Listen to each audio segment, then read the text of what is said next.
बिस्मिल्लाहिर्रहमानिर्रहीम अल्लाहुम्मा सल्ली अला सय्यिदिना मुहम्मदिन व आलि मुहम्मद। मैं हूं मन्नान अशरफ और आप देख रहे हैं आपका अपना यूट्यूब फेसबुक चैनल। देखें, इमरान खान को गिरफ्तार करने के लिए पूरी प्लानिंग जो है ना वो बिल्कुल फाइनल हो चुकी।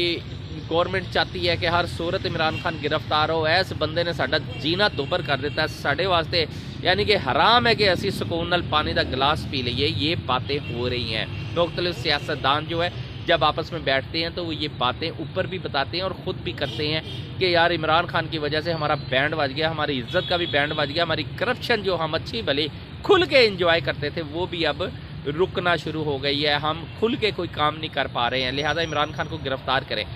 बात यह है कि ये प्लान हो गया, लेकिन अब कुछ अफसरान ऐसे हैं कि उन्होंने ये सवाल उठा दिया। उन्होंने कहा कि भाई जी इमरान खान को गिरफ्तार कर लेते हैं, लेकिन उसका रिएक्शन जो आएगा उसे फेस कौन करेगा?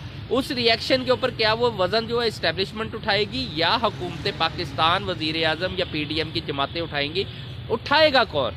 अब यहाँ आके बात फंसी हुई है, वरना ये कब का इन्होंने गेम कर देनी। इन्होंने टेस्टर भी लगाया, पहले 1 दफ़ा 2 दफ़ा 3 दफ़ा इमरान खान को गिरफ्तार करना, और उसके सिलसिले के अंदर जब पूरे के पूरे मुल्क बाहर निकल आया तो फिर इनके लिए वो फैसले करना मुश्किल हो गए और उन्होंने अपना बैक फुट पे चले गए।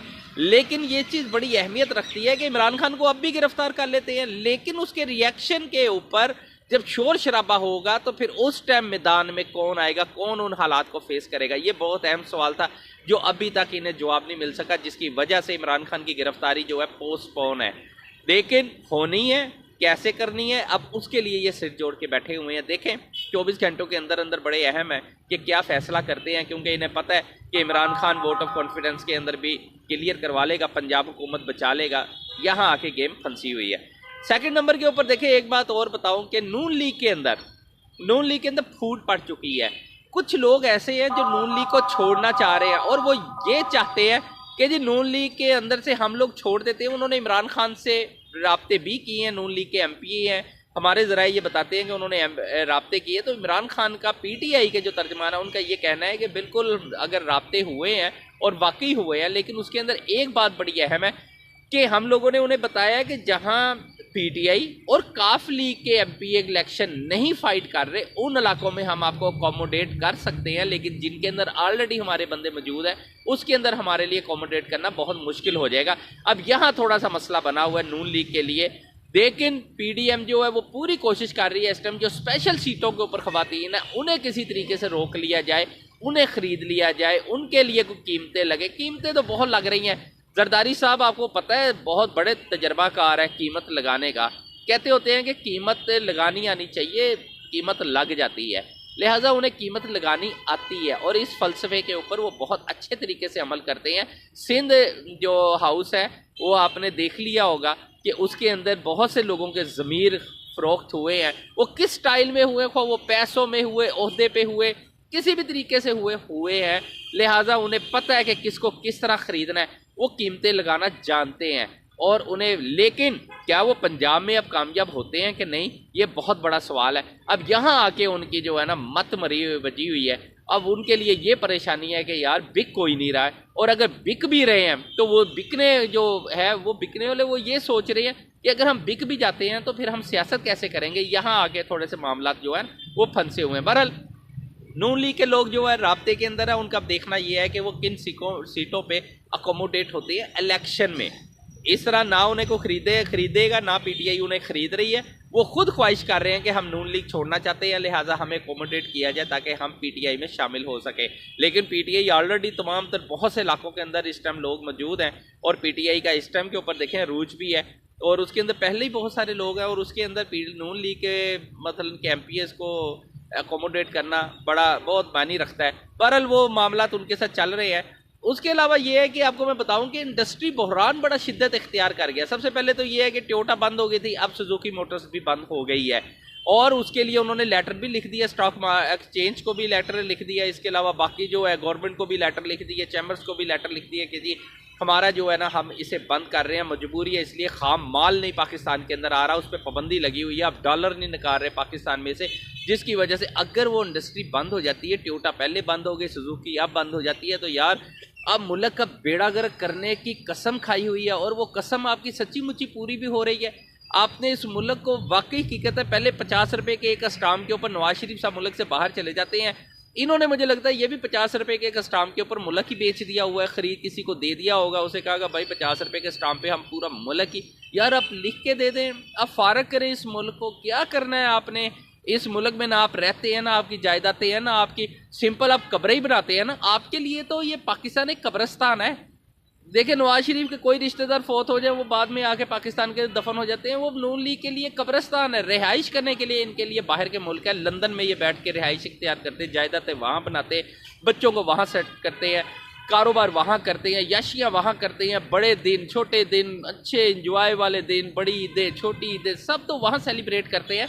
तो आपका पाकिस्तान में है क्या है? इसका मतलब है कि पाकिस्तान सिंपल आपके लिए कब्रिस्तान है कि आप बाहर से जनाब जैसे कोई भी आपका रिश्तेदार या कोई बंदा फौत होता है तो आप कहते हैं यार इसे पाकिस्तान में दफना दो क्योंकि हमारा कोई नाम रह जाए, लिहाजा आपके लिए पाकिस्तान एक कब्रिस्तान है। और आप कब्रिस्तान में जिस तरह ज़िंदगियाँ गुजरती हैं आप उस तरह इंजॉय कर रहे हैं, सेलिब्रेट कर रहे हैं इस पाकिस्तान के अंदर। आपको पता भी है तबाह बर्बाद हो गया, जब पाकिस्तान रजीम चेंज ऑपरेशन हुआ है तब $17 बिलियन से ज़्यादा रकम जो थी बैंकों के मौजूद थी, रिजर्व मौजूद थे, लेकिन आप $6.1 बिलियन के ऊपर आप बैठे हैं, वो भी आपके नहीं है, वो भी दूसरे मुल्कों के हैं।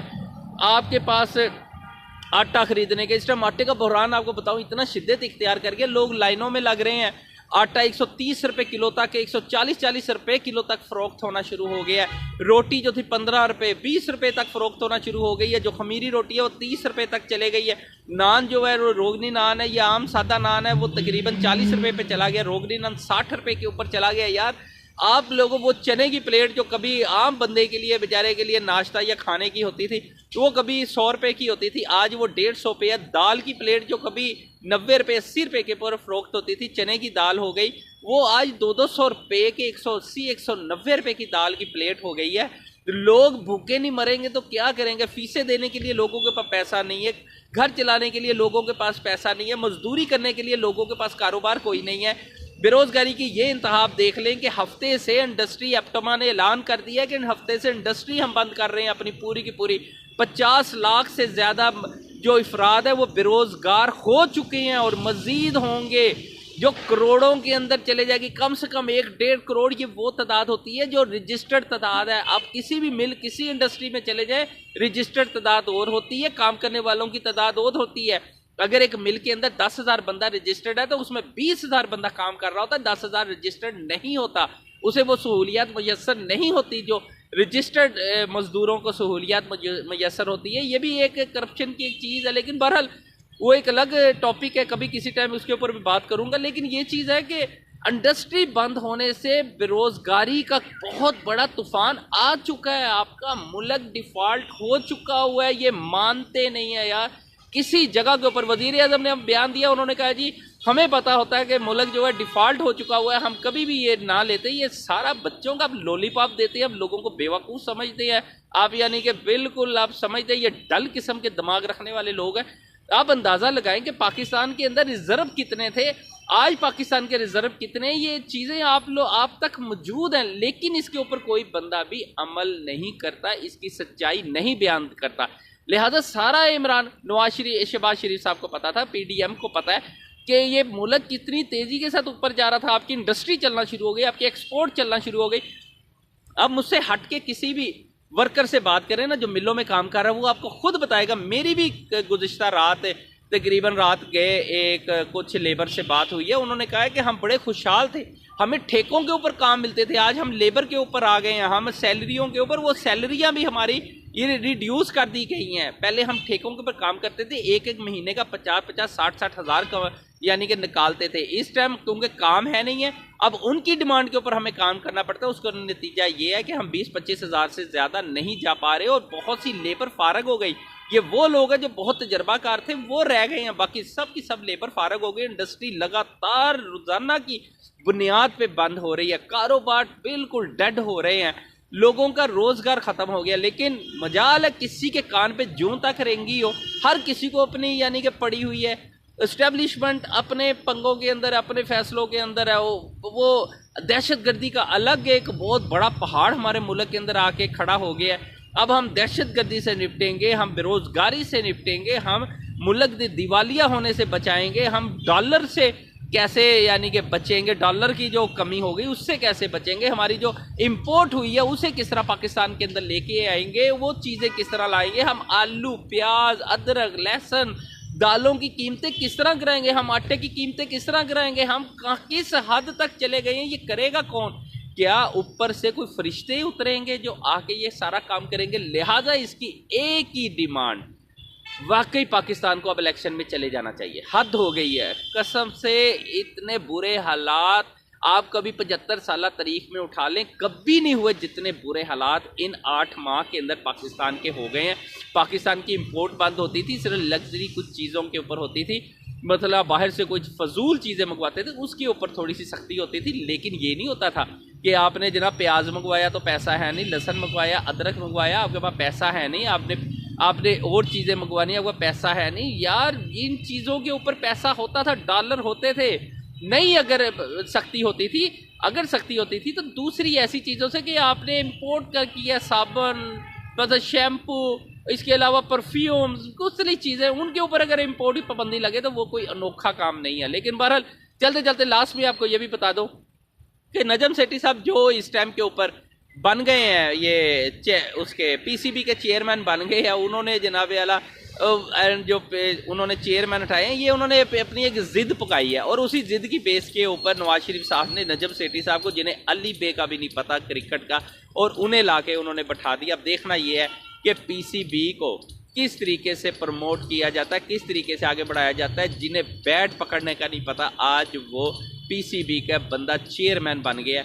इसका मतलब है कि इस मुल्क की किसी भी अदारे से नवाज शरीफ साहब को या पीडीएम को कोई मोहब्बत नहीं है।